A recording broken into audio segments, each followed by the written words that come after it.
থেকে 1 এবং 2 নম্বর আয়াতে কারিমা তেলাওয়াত করেছি। আমরা সংক্ষিপ্ত কথা বলবো, মা তাওফিকি ইল্লা বিল্লাহ। আয়াতের সরল অনুবাদ আলিফ লাম র, এটাকে আরবিতে হরফে মুকাত্তাআত বলা হয়। এটার অর্থ আমরা জানি না, আল্লাহ ভালো জানেন।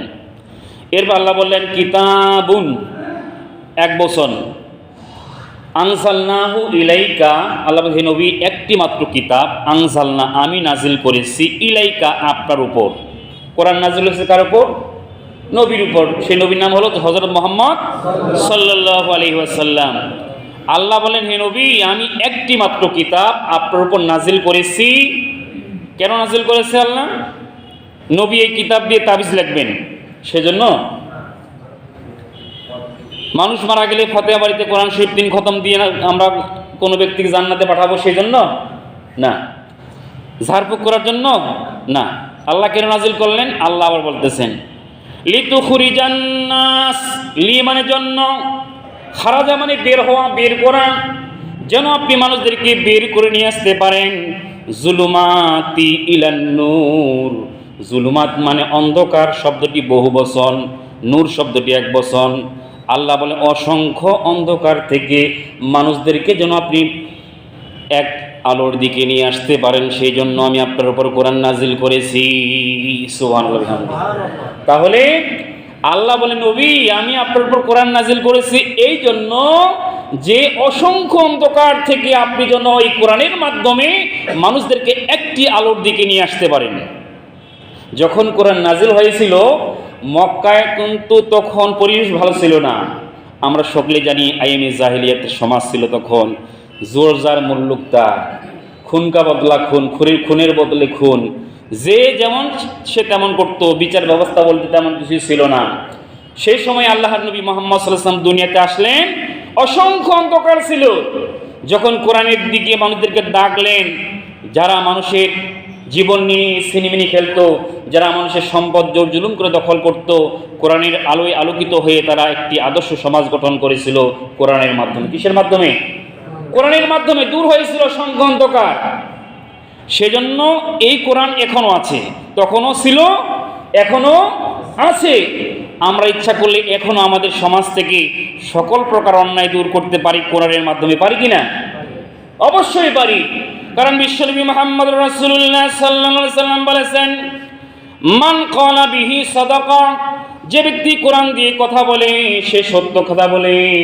ওমান হাকামা বিহি আদিলা, যে বিচারক কোরআনের বিধান দিয়ে বিচার করে সে ন্যায় বিচার করে।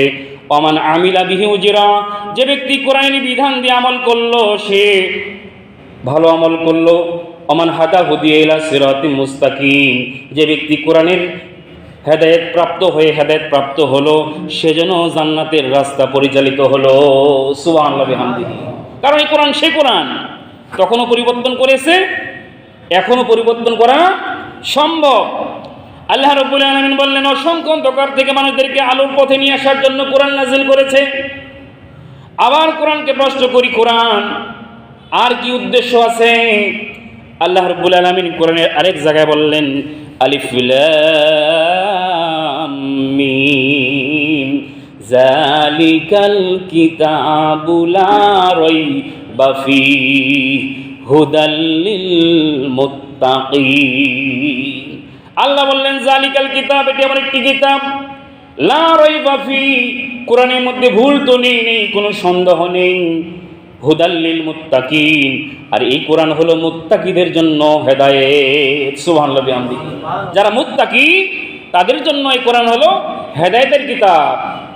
হেদায়েতের জন্য আল্লাহ কোরআন নাজিল করেছেন।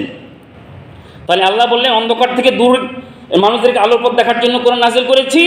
আবার আরেক জায়গায় আল্লাহ বললেন যে আমি হেদায়েত, যারা হেদায়েত প্রাপ্ত হতে চায়, যারা সঠিক পথে আসতে চায় তাদের জন্য আমি কোরআন নাজিল করেছি। এরপর আল্লাহ রাব্বুল আলামিন কোরআনের আরেক জায়গায় বললেন ওয়ানুনাজ্জিলু মিনাল কুরআনি মা হুয়া শিফাউ ওয়া রাহমাতুল লিল মুমিনিন ওয়া লা ইয়াজিদুজ জালিমিনা ইল্লা খাসারা। এই কোরআন হলো মুমিনদের জন্য রহমত, মুমিনদের জন্য হলো রহমত, শিফা। রোগ মুক্তির কারণ। তবে যারা জালেম, যারা অত্যাচারী, এই কোরআন তাদের জন্য ক্ষতিকর। কি কর? ক্ষতিকারণ হয়ে যাবে। কারণ এই কোরআনের বিধান দিয়ে একটা সমাজ, একটি রাষ্ট্র যখন পরিচালিত হবে, যারা জালেম তাদেরকে সে জায়গায় জায়গা হতে পারে? কখনো পারে না। সেজন্য মুমিনদের জন্য এই কোরআন হলো রহমত। সেজন্য আল্লাহ রাব্বুল আলামিন কোরআনের মধ্যে বললেন, মান ইহতাদা ফাইন্নামা ইয়াহতাদি লিনাফসিহি, যে ব্যক্তি কোরআনের আলোয় আলোকিত হতে চায়, নিজেকে আলোকিত করলো, সেজন্য জান্নাতের রাস্তায় পরিচালিত হলো।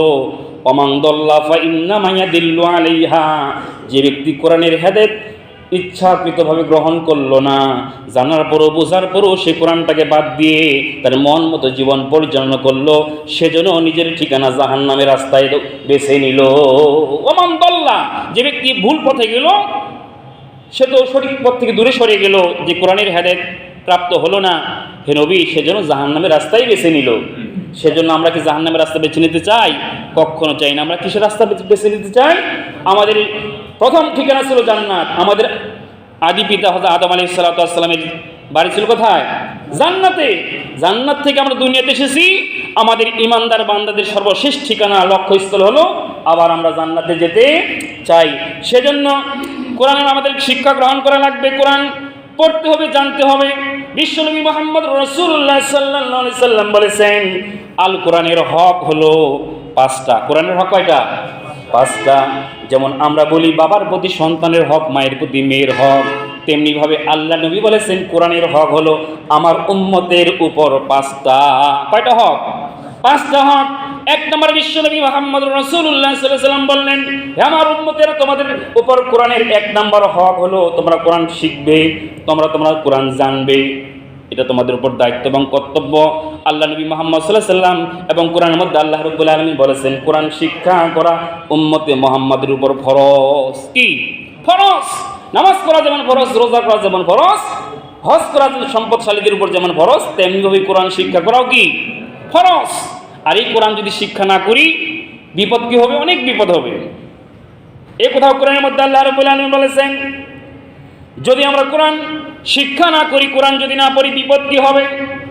যেই নবীর সুপারিশ নিয়ে আমরা জান্নাতে যেতে চাই, যেই নবী সারা জীবন তার উম্মতদের জন্য কান্না করেছেন, হাসরের ময়দানেও কান্না করবেন, কিন্তু আল্লাহর কোরআন বলেছে হাসরের ময়দানে আল্লাহর নবী কিছু কিছু উম্মতের বিরুদ্ধে আল্লাহর সামনে সেদিন নালিশ করবেন। আল্লাহর সামনে নালিশ করবেন। সূরা ফুরকান আয়াত নম্বর 30। যেদিন আল্লাহ বিচারপতি হবেন, আমরা সকলেই আসামি হয়ে যাব।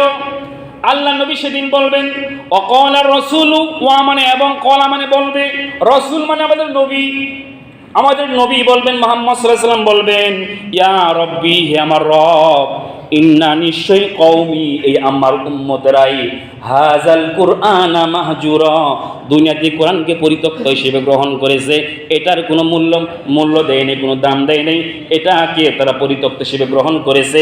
এই যে কোরআনের জন্য আমার অনেক রক্ত ঝরেছে, অনেক ত্যাগ করা লাগছে, কিন্তু লক্ষ কোটি উম্মত থাকার পরও কোরআনকে তারা সম্মান করে নেই। এদের বিরুদ্ধে আজকে নালিশ দিলাম, এদের বিচার না করে তাদেরকে ছেড়ে দিয়েন না। সূরা ফুরকান আয়াত নম্বর 30। ওয়া মানে এবং কলা বলবে মানে নবী বলবে, রসুল মানে রসুল, ইয়া রব্বি, হে আমার রব, ইন্না কওমি ইত্তাখাযু, নিশ্চয় আমার উম্মতেরাই, আমরাই, হাযাল কুরআনা মাহজুরা, মাহজুর শব্দটা পরিত্যক্ত, তুচ্ছ কিতাব, এটা কোনো সম্মান নেই, এটা কোনো দাম নেই। এই হিসেবে আমরা যারা যদি আমরা গ্রহণ করি, তাহলে নবীর মামলা খাওয়ার জন্য আমাদের রেডি হওয়া লাগবে।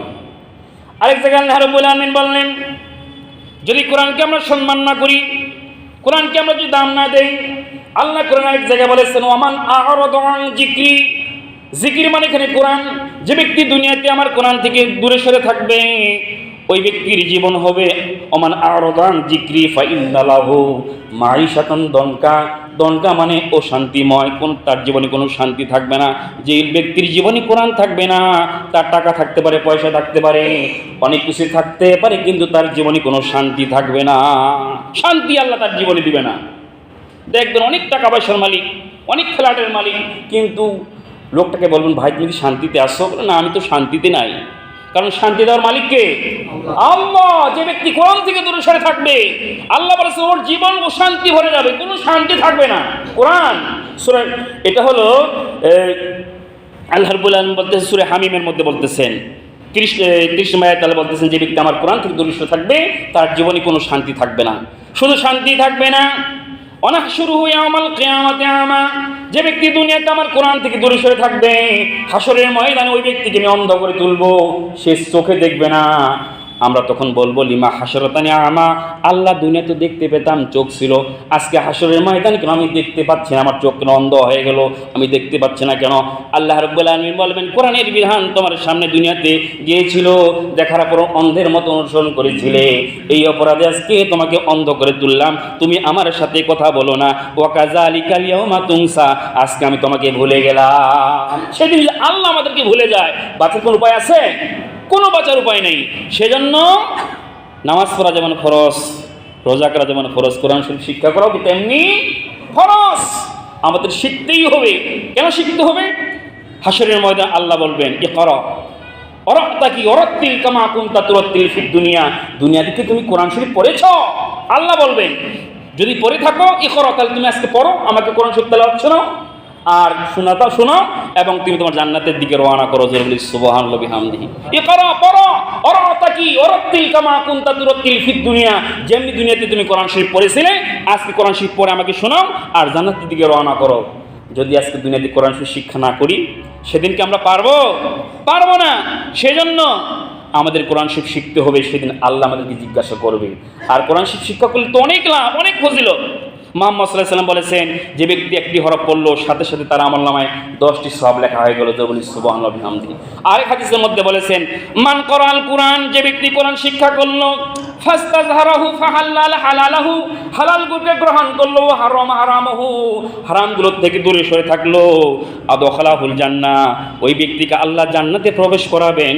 ওয়া শাফাআহু ফি আশরি বাইতিন কুল্লুহুম কদ আজিবাত লাহুন নার, ওই ব্যক্তিকে এমন পাওয়ার ক্ষমতা দেওয়া হবে, ওই ব্যক্তিকে বলা হবে তুমি তোমার পরিবারভুক্ত এমন 10 জন জাহান্নামী, যারা জাহান্নামের ঘোষণা হয়ে গেছে, ওদের জন্য আমার কাছে সুপারিশ করো, তোমার সুপারিশ সে তাদেরকে তুমি জান্নাতে নিয়ে যেতে পারবে। সুবহানাল্লাহি বিহামদিহি। সেজন্য রমজান মাস আসতেছে, কোরআন নাজিলের মাস রমজান মাস। সেজন্য আমাদেরকে এখনই পরিকল্পনা নিতে হবে, আমি এই রমজান মাসের জন্য কোরআন শরীফ শিখতে পারি, আমি যে তেলাওয়াত করতে পারি। আল্লাহ রাব্বুল আলামিন আমাদের তৌফিক দান করুক। এরপরে যে কথাটা না বললেই না, আজকে শাবান মাসের 14 তারিখ 15তম রাত আসতেছে। এ রাত্রে অনেক ফজিলত। আল্লাহ নবী মুহাম্মদ সাল্লাল্লাহু আলাইহি ওয়াসাল্লাম বলেছেন যে হাদিসখানা আন আবি মুসা আশআরী রাদিয়াল্লাহু তাআলা আনহু ইন্নাল্লাহা লা ইয়াত্তালিউ লাইলাতান নিসফি মিন শাবান, এই শাবান মাসের 15তম রাত্রিতে আল্লাহ তো প্রতিদিনই প্রতি রাতের শেষ ভাগে দুনিয়ার আসমানে নেমে আসেন। এই হাদিসের মধ্যে বলা হয়েছে আল্লাহ আজকের যে রাত আসতেছে, রাতে সন্ধ্যা হওয়ার সাথে সাথে আল্লাহ প্রথম আসমান নেমে আসেন, এবং আল্লাহ রাব্বুল আলামিন বলেন যে নবী মুহাম্মদ সাল্লাল্লাহু আলাইহি ওয়াসাল্লাম বলেন ফায়াগফিরু লিজামি, প্রত্যেক ব্যক্তিকে আমি ক্ষমা করি, তবে 2 শ্রেণীর লোককে আমি ক্ষমা করি না। 1 নম্বর মুশরিক আর মুশাহিন, 1 নম্বর মুশরিক আর 2 নম্বর হিংসুক, এই 2 ব্যক্তিকে আল্লাহ ক্ষমা করেন না। এই হাদিসের মধ্যে মুহাম্মদ সাল্লাল্লাহু আলাইহি ওয়াসাল্লাম বলেছেন। সেজন্য শিরক করা যাবে না। আর শিরক হলো এমন একটি অপরাধ, আল্লাহ বলেছেন ওমাই ইউশরিক বিল্লাহ ফাকাদ হারামাল্লাহু আলাইহিল জান্নাহ, যে ব্যক্তি আমি আল্লাহর সাথে শিরক করলো সে যে তার জান্নাত হারাম হয়ে গেল, ওয়া মাওয়াহুন নার, তার ঠিকানা যেন জাহান্নাম হয়ে গেল। আর আমরা হিংসা করি, এক ভাইয়ের উন্নতি দেখে, ভালো কিছু দেখে আমরা হিংসা করি, হিংসা করা যাবে না। বিশ্বনবী মুহাম্মদ সাল্লাল্লাহু আলাইহি ওয়াসাল্লাম বলেছেন খড়কুটার মধ্যে আগুন লাগলে যেমন খড়কুটা থাকে না, পুরি ছাই হয়ে যায়, যে ব্যক্তির অন্তরে হিংসা থাকে, কোনো ব্যক্তি হিংসা করলো, তার আমলগুলো, ভালো আমলগুলো হিংসা যেন খড়কুটার মতো পুড়িয়ে ছাই করে দিল। সেজন্য হিংসা করা যাবে না। এক ভাই আমাদের ভালো কিছু করতেছে, তাকে উৎসাহ দেওয়া লাগবে। এক ভাইয়ের ছেলে ভালো কিছু করতেছে, তাকে আরও উৎসাহ দেওয়া লাগবে, সেজন্য ভালো কিছু করতে পারে। আমরা তো চাই ভালো কিছু নিজেও করি এবং অন্য ভালো কিছু করুক, কিন্তু আমরা হিংসা অনেকেই করি, হিংসা করা যাবে না। সেজন্য আজকে রাত অনেক ফজিলতপূর্ণ রাত, আমরা এই রাতে যারা পারি নফল ইবাদত করব। আল্লাহ রাব্বুল আলামিন আমাদের তৌফিক দান করুক। সর্বোপরি কথা হলো আজ আমাদের মসজিদে বাদ মাগরিব শবে বরাত সম্পর্কে গুরুত্বপূর্ণ আলোচনা হবে, কোরআন হাদিস থেকে আলোচনা করব। আমি থাকবো ইনশাআল্লাহ।